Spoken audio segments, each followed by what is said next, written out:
آزادی کا دن آ رہا ہے 15 اگست، اس سے پہلے میں اپنا کفارہ ادا کر لوں. ہندوستان میں آج جو حالات چل رہے ہیں اس پر میں اگر تھوڑی سی بات کروں، کیا ہمارے ارد گرد آپ نہیں دیکھ رہے نفرتوں کا ماحول بڑھتا جا رہا ہے، زہر اس قدر پھیلایا جا رہا ہے کہ لوگ مسلمانوں کے نام سے چڑنے لگ جائیں. جو اب تک سیکولر کہلاتے تھے وہ بھی کٹر ہونے لگ گئے، وہ بھی اب شدت پسند ہونے لگ گئے.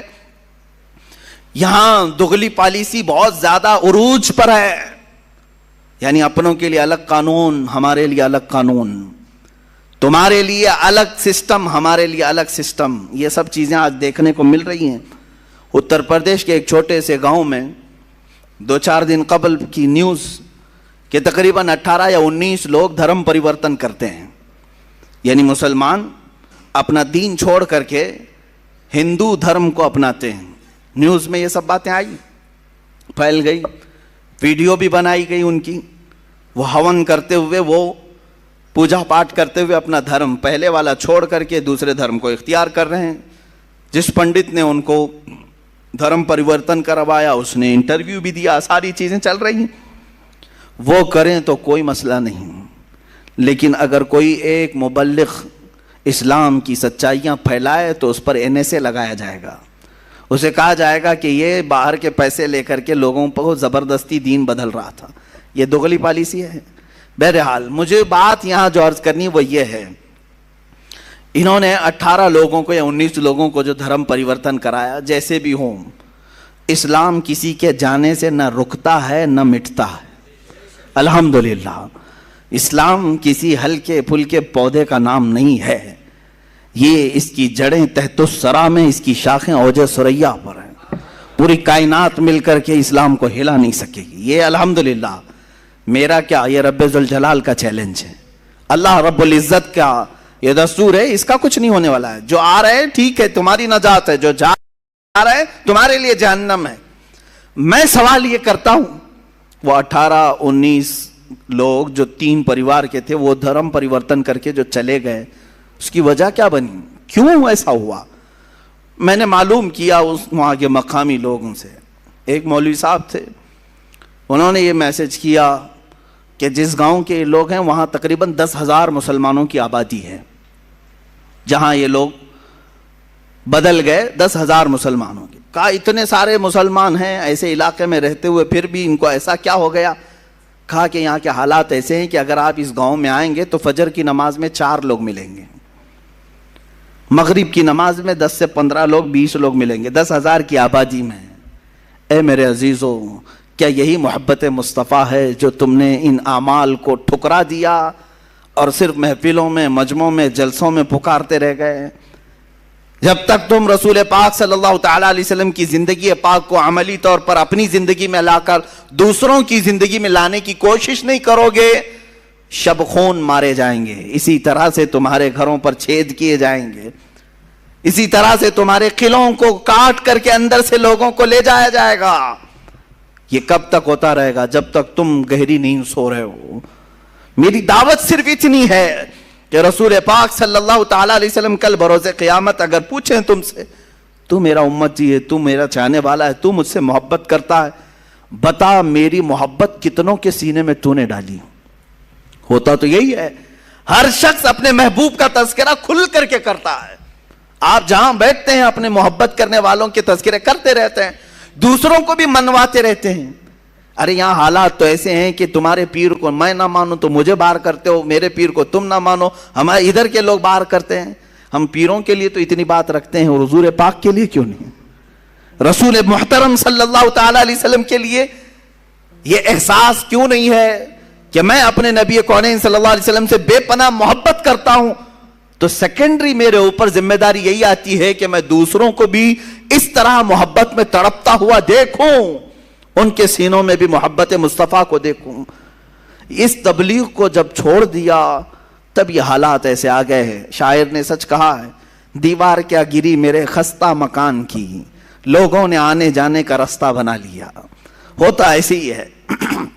گھر پرانا اگر گر گیا نا تو کیا کرتے ہیں لوگ؟ ادھر سے ادھر جانے کا اس کو راستہ بنا لیتے. گھر جب تک سلامت ہے کوئی گھر کے دروازے سے نہیں گھستا. گرا ہے گھر تبھی لوگوں نے راستہ بنایا ہے. آج حالات تمہارے خستہ ہیں اور گر گئے ہیں، اس لیے ہر کوئی تمہارے اوپر سے گزرنے کی کوشش کر رہا ہے۔ کبھی ہم نے سنا نہیں کہ موب لنچنگ کسی عیسائی کی ہوتی ہے، صرف تمہاری، تمہیں پکڑ کر کے مارا پیٹا جاتا ہے۔ ارے میاں، عیسائی بھی تو رام رام نہیں بولتے ہیں، وہ ان کا اپنا عقیدہ ہے، یہودی بھی نہیں بولتے، لیکن مجال ہے ان لوگوں نے کبھی کسی کی موب لنچنگ کی ہو؟ صرف اور صرف مظلوم مسلمان نظر آتے ہیں، مظلوم مسلمان ہیں جن کو ان کے دین پر، ان کی داڑھی کے نام پر ٹارچر کیا جائے، ان کی ٹوپی کے نام پہ ٹارچر کیا جائے۔ یہ حالات صرف اور صرف اس کی وجہ یہ ہے میرے عزیزوں، جس کو میں بارہا کہتا ہوں، ان کے جو ہم غلام تھے، خلق کے پیشوا رہے۔ حضور پاک صلی اللہ علیہ وسلم کی غلامی سے جب ہٹو گے، دنیا یہی دکھائے گی، دنیا ہمیں یہ ساری چیزیں دکھائے گی۔ اور اسی لیے کہا ہے کہ درس قرآن کو اگر ہم نے نہ بھلایا ہوتا، یہ زمانے نے زمانہ نہ دکھایا ہوتا۔ آج جو ہمیں دکھایا جا رہا ہے یہ سب ٹرائل ہے، ابھی اور کچھ آنا باقی ہے۔ بہت سارے لوگ آج جتھا بنا کر کے چھوٹی چھوٹی سی کنڈلیاں، چھوٹی چھوٹی سی منڈلیاں، جس میں آتنکی نعرے لگائے جائیں اور مسلمانوں کو کاٹنے کی بات کی جائے، قتل کرنے کی بات کی جائے، یہ سب سنو اور انتظار کرو میرے عزیزوں، اور بھی بڑے وقت آنے والے ہیں۔ لیکن بیدار ہو گئے اور اپنے آپ کو سنبھال لیے تو میرا یہ صرف امید کی بات نہیں، یقین کی بات ہے، کوئی اگر تمہاری طرف انگلی بھی اٹھائے گا، انشاءاللہ العزیز رب ذوالجلال کی طرف سے غیبی مدد ایسی آئے گی کہ وہ ہمیشہ کے لیے خائب و خاسر ہوگا، وہ فنا فی النار ہوگا، لیکن مضبوطی تمہارے اندر آئے۔ دیکھو میرا مولا مدد کب کرتا ہے، بدر کے وہ 313 جوانوں کو دیکھو، نہتے ہیں، ان کے پاس ہاتھوں میں تلواریں بھی نہیں تھیں، پہننے کے لیے چپلیں نہیں تھیں، سواریاں بھی بہت کم، پیدل گئے ہیں اکثر، دھوپ کا وقت ہے اور ریت والا میدان ہے، سب پورا ریت میں ہے، کتنی آزمائشیں، پلس اس پر رمضان کا مہینہ ہے اور چھاؤں نام کی کوئی چیز ہی نہیں ہے، کوئی درخت تک نہیں ہے سائے کا۔ میرے عزیزو، جب اس قدر مشقتیں اٹھا کر حضور کی وفاداری کرتے ہیں نا، تب اللہ 5000 فرشتوں کو اتارتا ہے۔ قرآن کہتا ہے لَقَدْ نَصَرَكُمُ اللَّهُ بِبَدْرٍ، اللہ تعالیٰ نے تمہاری مدد نازل کی ہے بدر میں، بدر کے میدان میں مدد نازل فرمائی، حنین میں نازل فرمائی۔ عزیزان گرام وقار، تمہارے لیے مدد آئے گی، صرف اور صرف شرط یہی ہے ان کنتم مؤمنین۔ قرآن نے کہا اگر تم ایمان والے ہو، اگر تم ایمان والے ہو، اور ایمان کہتے کسے ہیں؟ لا یؤمن احدکم حتی اکون احب الیہ من والدہ وولدہ والناس اجمعین، تم میں سے اس وقت تک کوئی ایمان والا ہو نہیں سکتا جب تک کہ رسول سے وہ اپنی اولاد، تمام انسانوں اور اپنے ماں باپ سے زیادہ پیار نہ کرے، جب تک حضور سے محبت نہ کرے سب سے زیادہ، اس وقت تک وہ کامل ایمان والا نہیں ہو سکتا۔ تمہیں وہاں پہنچنا ہوگا، گربعون رسیدی تمام ابو لہبیس۔ اقبال نے کہا اگر تم وہاں تک نہیں پہنچے تو زندگی تو ابو لہب کی طرح ہے، قریب رہ کر کے بھی نہیں پہنچ سکا۔ میرے عزیزو، اب بات میں کرتا ہوں حضور پاک صلی اللہ علیہ وسلم کی رحمت للعالمین کی۔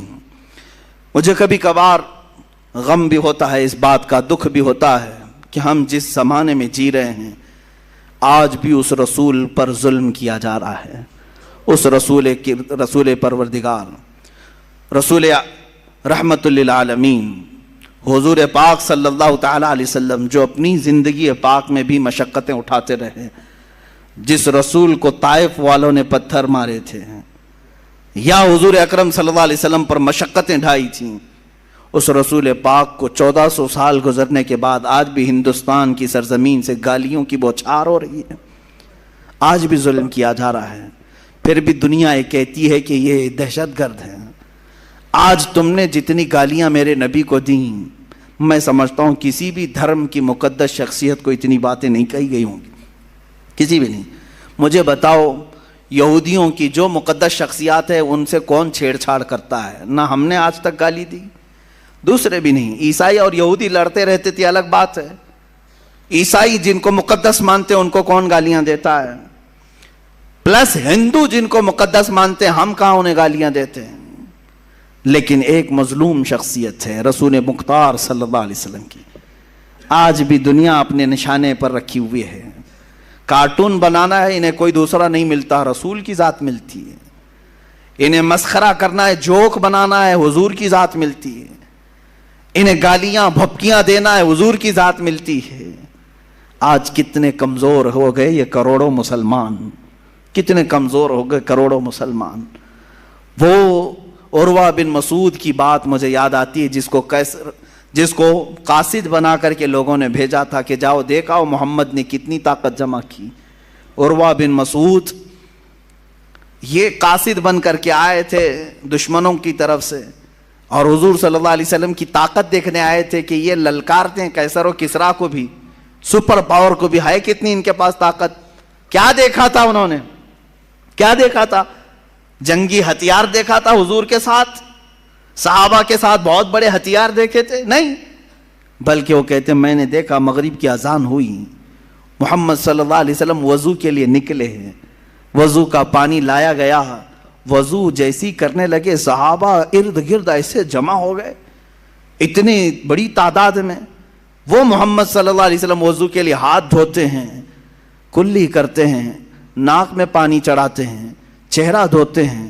وہ عروہ بن مسعود دور کھڑے ہو کر دیکھ رہے ہیں اور کہتے ہیں میں نے دیکھا حضور کے جتنے صحابہ ہیں وہ کوئی اپنا دامن سامنے کیا ہے, کوئی ہاتھ سامنے کیا ہے, حضور کے چہرے کے پانی کو سب اپنے ہاتھوں میں لیتے ہیں, کوئی اپنے دامن پہ لیتا ہے.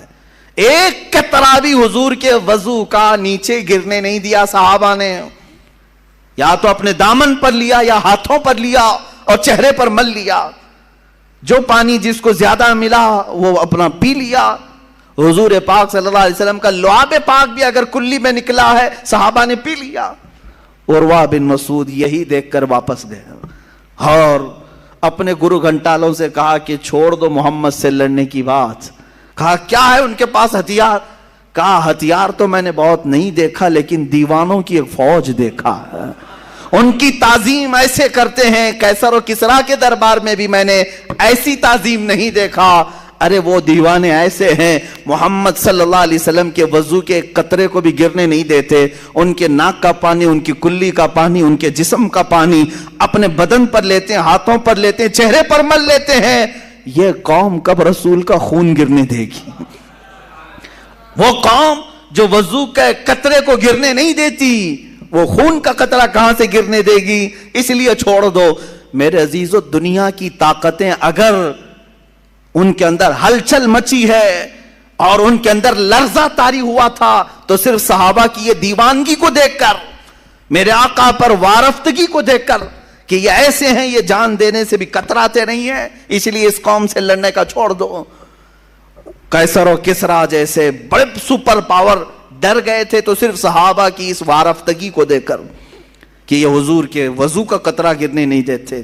اور آج دنیا اگر تم سے نہیں ڈر رہی ہے تو اس لیے کہ یہ اب اپنے نبی کی حرمت کو, عزت کو کبھی خاطر میں نہیں لاتے, خاطر میں نہیں لاتے. کچھ بھی کرو اپنے رسول کے لیے یہ جھیل لیتے ہیں, برداشت کر لیتے ہیں, اس لیے ان کو خوب گالیاں تو ان کو مارو, کچھ نہیں ہونا ہے. آج اگر تمہارے اندر جذبہ وہی ہوتا جو صحابہ نے اپنے رسول پاک صلی اللہ علیہ وسلم کے لیے پیش کیا. عزیزان گرامی, وہ صحابہ کا جذبہ یہی تھا جو جنگوں میں بھی, سفر میں بھی, حضر میں بھی, حتیٰ کہ وہ نمازوں میں بھی تک حضور پاک کے دیدار کو عبادت کا عین سمجھتے تھے. حضور کی پیروی, حضور کی اطاعت, ان کی دلجوئی کو عبادت سمجھتے تھے اور حقیقت ہے. اور آج ہم نے جو یہ دوریاں اختیار کی ہیں یہی ایک اصل مقصد ہے, اصل سبب ہے, یہی ایک اصل وجہ ہے جو ہمارے اوپر ذلتیں مسلط کی جا رہی ہیں. اب میں بات عرض کرتا ہوں, جس چیز سے حضور پاک صلی اللہ علیہ وسلم کی زندگی پاک میں نے طے کیا تھا بہت دن پہلے ہی کہ اس بار اگر آپ کے درمیان حضور کی سیرت بیان کرنا ہے تو حضور کی مدنی سیرت کو بیان کروں گا. اس لیے کہ بہت سارے لوگ مکی سیرت ہی بیان کرتے ہیں. ہوتا کیا ہے, حضور کی زندگی کے دو حصے ہیں, مکی زندگی ہے اور مدنی زندگی. 53 سال تک حضور کہاں رہے؟ مکہ مکرمہ میں رہے. 10 سال صرف مدینہ طیبہ میں رہے. لیکن پوری 53 سالہ زندگی کو ایک طرف, اعلان نبوت کے بعد حضور نے جب نبوت کا اعلان فرمایا، وہ آپ کی عمر مبارک جب 40 سال کی تھی، 40 سال سے لے کر کے 53 سال تک، یعنی 23 سال نہیں، تقریباً 13 سال حضور پاک صلی اللہ علیہ وسلم کہاں رہے؟ مکہ مکرمہ میں. وہ 13 سال کی زندگی اور 10 سال مدینے کی. مکی زندگی کو اس لیے بہت سارے لوگ بیان کرتے ہیں کہ وہ بیان کرنے میں کچھ ہونا نہیں ہے، ہاں بس یہ ہے کہ لوگوں کے جذبات ہوں گے، رحم کا معاملہ آئے گا، ارے میرے نبی پر ایسا ہوا ایسا ہوا، مکہ والوں نے ستایا پریشان کیا، طائف والوں نے ستایا پریشان کیا، حضور کا سوشل بائیکاٹ کیا، پتے کھانے پر مجبور کیا، یہ سب مکہ میں ہوا، یہ سب مکہ میں ہوا. حضور صلی اللہ علیہ وسلم کے لیے کانٹے بچھائے گئے، یہ مکہ میں ہوا. حضور پاک صلی اللہ تعالیٰ علیہ وسلم کے گلے میں کسی نے گمچھا ڈال کر کھینچا، یہ مکہ میں ہوا. صحابہ کو جو مارا گیا یہ مکہ میں ہوا. یہی سب مکی سیرت بیان کی جاتی ہے.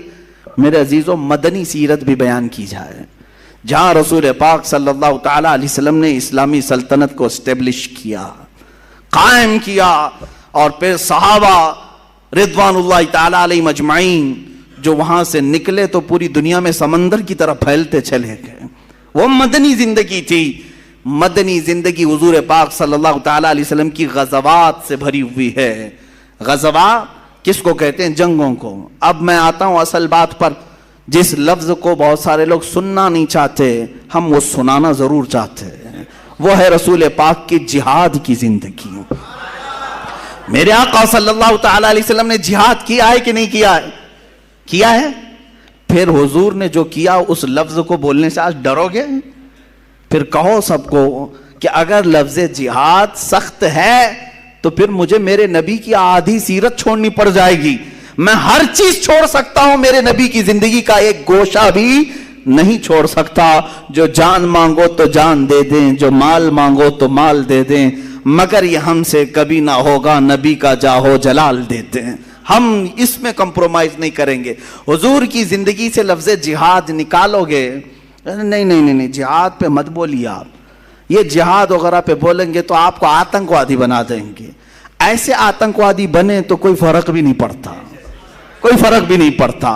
اس لیے کہ آلریڈی دنیا ہمیں دیوانہ کہے، پاگل کہے، مجنوں کہے، کچھ فرق نہیں پڑتا. ایک بار مدینے کے تاجدار یہ کہہ دیں تو میرا ہے، دنیا کچھ بھی کہے، ہمیں اس سے کیا غرض ہے؟ نہ یہ حساب لینے والی ہے، نہ یہ سزا و جزا دینے والی ہے. ہمیں جو کچھ لینا ہے وہ مدینے کے تاجدار سے لینا ہے. ہم ان کی رضا کے لیے جی رہے ہیں تو پھر ان کے بولنے چھالنے کی فکر کیوں کریں؟ یہ ہمیں کیا کہتے ہیں؟ تم دہشت گرد کہتے ہو، کہہ لو، خوشی سے کہو. آتنکوادی مجھے کہتے ہو، کہہ لو، خوشی سے کہہ لو. مجھے کچھ فرق نہیں پڑتا، اس لیے کہ نہ میں نے تمہارے لیے کپڑے پہنے ہیں، نہ تمہارے باپ کا کھانا کھایا ہے. ہمارا عقیدہ تو یہ ہے، ہم جیتے ہیں رسول پاک کی زندگی کو دیکھ کر کے. اور ہمارے اشعار میں تو یہ ہم پڑھتے بھی ہیں نا، پانی ہے تیرا پانی، دانا ہے تیرا دانا، پیتے ہیں تیرے در کا، کھاتے ہیں تیرے در کا، پانی ہے تیرا پانی، دانا ہے تیرا دانا. اور رسول پاک صلی اللہ علیہ وسلم کی بارگاہ سے ہاں اتنا ڈر ضرور ہوتا ہے کہ کہیں اس دربار سے ہمیں کوئی دور نہ کر سکے. شاعر نے بہت اچھا کہا تھا کہ اگر محبت جرم ہے تو سزا دی جائے، اگر محبت جرم ہے تو سزا دی جائے، پر شرط اتنی ہے کہ در محبوب پہ دی جائے. بس ہماری خواہش اتنی ہے، مارنا ہے مار لو، حضور کے سامنے مار لو، کوئی فرق نہیں پڑتا. اب میں جو عرض کر رہا ہوں، لفظ جہاد کو جو بولنا بھی آج علماء نے ترک کر دیا، اور یہ ظالم یہی چاہتے ہیں. میں آپ کو کھل کر کے آج بتاؤں، کھل کے بتاؤں، پوری دنیا کے یہودی اور عیسائی مسلمانوں کے لیے اگر کوئی دو چیزیں نہیں چاہتے کہ کبھی ان کی زبان پر نہیں آنا ہے، تم کچھ بھی کر لو. احتجاج کرنا چاہتے ہو، ان کو چھوٹ دے دو، ان کو نمازوں کے لیے بھی چھوٹ دے دو، اذانوں کے لیے بھی چھوٹ دو، مسجدوں کے لیے، عیدگاہوں کے لیے، سب کے لیے چھوٹ دو. تمہیں کہیں آبجیکشن نہیں آئے گا. صرف آبجیکشن یہ کریں گے تو دو باتوں پر، دیکھنا اس کے بعد آبجیکشن آئے گا جو میں بات عرض کر رہا ہوں. دو باتیں نہ کہی جائیں، دو باتیں نہ کہی جائیں. وہ کیا ہے؟ ایک خلافت کا لفظ استعمال نہ کرو، دوسرے جہاد کا لفظ استعمال نہ کرو. اس لیے کہ انہیں معلوم ہے خلافت عثمانیہ نے ان کی نانی یاد کرائی تھی. انہیں معلوم ہے خلافت عثمانیہ سلطان عبد الحمید نے فرانس کو گھٹنے ٹیکنے پر مجبور کیا تھا، ہر ایک کو گھٹنے ٹیکنے پر مجبور کیا تھا۔ انہیں پتا ہے خلافت آنے کے بعد کوئی عبد الحمید بھی زندہ ہو سکتا ہے، انہیں پتا ہے اگر خلافت آئی تو صلاح الدین بھی اٹھ سکتا ہے، انہیں پتا ہے خلافت اگر آئی تو شہاب الدین غوری بھی آ سکتا ہے، اور آج غنڈے چیخ رہے ہیں، چلا رہے ہیں، انہیں پتا ہے اگر یہ خلافت کی بات کریں گے تو کہیں ٹیپو سلطان نہ آ جائے، کہیں اورنگزیب زندہ نہ ہو جائے۔ ہم عرض کریں گے، ہم بات کریں گے، خلافت کی بھی بات کریں گے اور جہاد کی بھی بات کریں گے۔ میرے عزیزو، جہاد ان کو سمجھانے کی ہمیں کیا ضرورت ہے، وہ مصطفیٰ کریم صلی اللہ علیہ وسلم کا جہاد۔ اب لگے ہوئے ہاتھوں میں ایک مختصر سی بات عرض کر دوں، ان کو ایسا لگتا ہے کہ اسلام یہ جہادوں کی بات کر کر کے پھیلایا ہے گیا ہے اور قتل سے پھیلایا گیا ہے۔ شرم سے ڈوب مرو گے اگر میں تاریخ بتا دوں، شرم سے ڈوب مرو گے۔ تاریخ میں بتاتا ہوں، سن لو کان کھول کر کے۔ میرے آقا صلی اللہ علیہ وسلم کی پوری زندگی پاک میں تقریباً 80 غزوات اور سرایا ہوئے ہیں۔ غزوہ اس کو کہتے ہیں جس میں خود حضور تشریف لے گئے، سرایا اس کو کہتے ہیں جس میں حضور نے کسی کو وکیل بنا کر بھیجا، اب خود نہیں گئے، صحابہ کو بھیجا۔ یہ ٹوٹل ملا کر کے 80 ہوتے ہیں حضور کی زندگی میں، وہ بھی 10 سال کی زندگی میں۔ 80 کو ہٹا کر کے بھی اگر دیکھیں تو 17 غزوات، بعض نے 27 کا ذکر کیا ہے جس میں حضور تشریف لے گئے۔ اے مسلمانوں سوچو، 27 جنگیں یا 80 جنگیں ہوئی حضور کی زندگی میں۔ سوچ رہے ہوں کتنی جنگیں، کتنی جنگیں، کتنی جنگیں، اتنی جنگیں 10 سال میں، لیکن قتل کتنے ہوئے یہ تاریخ ان سے بھی پوچھو، مجھ سے بھی پوچھو۔ پوری ان 80 جنگوں کے اندر 139 مسلمان قتل ہوئے، 139 کتنے؟ 139، اور ٹوٹل جو کافر مرے 112۔ ان پوری جنگوں میں 112 139 تقریباً 250 کے آس پاس، سمجھ میں آ رہا ہے؟ 250 لوگوں کا قتل ہوا 10 سال 80 جنگوں میں۔ تم اپنا بھی پیراہن ذرا چیک کر کے دیکھ لو۔ دنیا کی فرسٹ ورلڈ وار جو ہوئی، جس میں برطانیہ بھی ہے، جرمن بھی ہے، روس بھی ہے، سب جوجھ رہے ہیں۔ جانتے ہیں آپ فرسٹ ورلڈ وار، پہلی جنگ عظیم میں 1.5 کروڑ لوگ مرے ہیں، 1.5 کروڑ لوگ قتل ہوئے ہیں۔ تم امن کی بات کرنے کے لیے آج نکلے ہو، کہتے ہو جہاد میں بہت سارے لوگ مارے گئے۔ لا کے دکھا دو میرے آقا کی زندگی کی تاریخ میں کتنے مرے تھے اور تمہارے ہاتھوں سے کتنے مرے ہیں۔ فرسٹ ورلڈ وار میں 1.5 کروڑ لوگ مرے، اور سیکنڈ ورلڈ وار جو 39 سے 45 کے آس پاس، 1939 سے 45 کے بیچ میں قریب ہوئی، تقریباً 3 کروڑ سے زیادہ لوگ مرے ہیں۔ بعض میں تخمینہ بتا رہا ہوں 3 سے 5 کروڑ کے بیچ لوگ مارے گئے۔ زخمیوں کی تعداد الگ، جو گم ہوئے ان کی تعداد الگ۔ ارے کروڑوں کی بات کر رہا ہوں، حساب کہاں ہے آج؟ ان کو کہاں سمجھ میں آئے گا کروڑ؟ یہ مارنے کے خوگر ہیں، قتل کرنے کے عادی ہیں، اور بات کرتے ہیں چور کوتوال کو ڈانٹنے نکلا ہے۔ ان کے ہاتھ، ان کا دامن خون سے بھرا ہوا ہے۔ کتنی جنگوں میں کتنے مارے گئے، ایک لسٹ نکالو اور پھر آؤ میرے سامنے بیٹھو، حضور کی جنگیں دیکھتے ہیں۔ میرے آقا صلی اللہ علیہ وسلم نے بھی غزوات کیے، پورے ٹوٹل غزوات میں 250 سے زیادہ لوگ نہیں مارے گئے، 250 سے زیادہ۔ اگر یہ قتل کرنے کے لیے ہی جہاد ہوتا تو لاکھوں کی تعداد یہاں پر بھی ہوتی۔ اصل جہاد جو ہوتا ہے وہ امن قائم کرنے کے لیے ہوتا ہے، امن قائم کرنے کے لیے۔ اور جہاد کو ایک ایگزامپل میں بتا دوں، ایک ایگزامپل۔ بھائی تمہارا ہاتھ پھوڑی ہو گئی ہے، سڑ رہا ہے، ڈاکٹر کے پاس گئے، کیا کرے گا ڈاکٹر؟ چاقو مارے گا اور کہے گا میں یہ آپریشن کر کے کاٹ کے نکالتا ہوں۔ وہ جہاد ہی تو کر رہا ہے۔ وہ کیا کرنے کے لیے ہاتھ کی پھوڑی کاٹا؟ تم اس کو نہ ظالم کہو گے نہ بدماش کہو گے، ارے ڈاکٹر چاقو لے کے کاٹ دیا پھوڑی کو، نہیں، بلکہ کہو گے بڑا اچھا آدمی ہے، پھوڑی کو نکال دیا۔ ہاں اب آپ کو تاریخ میں بتاؤں، صحابہ نے جتنی مرتبہ تلوار اٹھائی پھوڑیاں مارنے کے لیے اٹھائی، زمین پر جتنے پھوڑے تھے ان کو مارنے کے لیے ہی نکالا۔ آج بھی دنیا اس بات کو تسلیم کرتی ہے کہ جس سے زمین پر خطرہ ہے اس کو اگر ختم کرنے کے لیے کوئی نکلتا ہے تو اس کو کوئی بھی آتنکواد نہیں کہتا، اس کو تو امن کا مسیحا کہتے ہیں۔ آج آج حضور پاک صلی اللہ تعالیٰ علیہ وسلم کے جہادوں کو جو تذکرہ کرنا بھی لوگوں نے چھوڑ دیا، یہی وجہ ہے کہ وہ تمہیں دباتے چلے گئے. اور اب تو یہ ہو گیا کہ ایک لقب دیا جا رہا ہے مسلمانوں کو. کیا لقب دیا؟ جہادی ہے، جہادی ہے. بہت ساری جگہ ٹونٹ مارتے ہیں، یعنی تانے کے طور پر. تم تانا مارتے ہوں گے لیکن میں تو خوشی سے قبول کرنے کو تیار ہوں. بہت سارے لوگوں نے نمازی تو کہا تھا، حاجی تو کہا تھا، پہلے تم ہو جو جہادی کہہ رہے ہو، کیونکہ اسلام کے فرائض میں یہ بھی ایک فریضہ ہے. ہاں، کلمہ پڑھنا ہے، نماز پڑھنا ہے، روزہ ہے، حج ہے، زکوٰۃ ہے. پہلے حج سے پہلے جو 5واں فرض تھا وہ جہاد فی سبیل اللہ تھا. جہاد فی سبیل اللہ تھا. تم نے نمازی کہا، رمضان کا روزے دار کہا، حج کا حاجی کہا، زکوٰۃ کا خیراتی کہا. ایک چیز بچی تھی جو تم نے ہمارے لیے کہا، کوئی مسئلہ نہیں ہے. عزیزان گرامی وقار، خوف دل سے نکالو، خوف دل سے نکالو. شرم و حیا اس سے کرو جو اللہ رب العزت کی بارگاہ میں گناہ کی طرف تمہیں لے جائے اور اس سے دور کرے. اس سے شرم و حیا نہ کرو جو تمہیں اللہ سے قریب کرنے والی ہے. جیسے لوگ رحمانی حیا اور ہے، شیطانی حیا اور ہے. رحمانی حیا، شیطانی حیا. شیطانی حیا جو تمہیں نیکیاں کرنے میں روک لگاتی ہے. رحمانی حیا وہ ہے جو گناہ کرنے میں آتی ہے. رحمانی حیا آنی چاہیے. تم فخر سے کہو گے کہ میں مسلمان ہوں، تم فخر سے کہو گے میں رسول پاک صلی اللہ تعالیٰ علیہ وسلم کا غلام ہوں. اور یہی تمہاری غلامی تمہیں پھر سے عزت کے مقام پر لا سکتی ہے، پھر سے تمہیں اوپر لا سکتی ہے، عروج و ارتقاء پیدا کر سکتی ہے. اقبال نے کیا ہی بہتر کہا.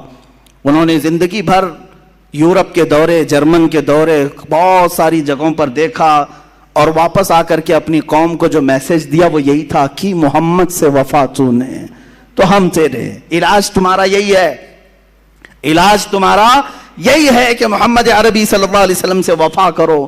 ان کی زندگی پاک کا ایک ایک گوشہ ہمارے لیے رحمت سے بھرا ہوا ہے.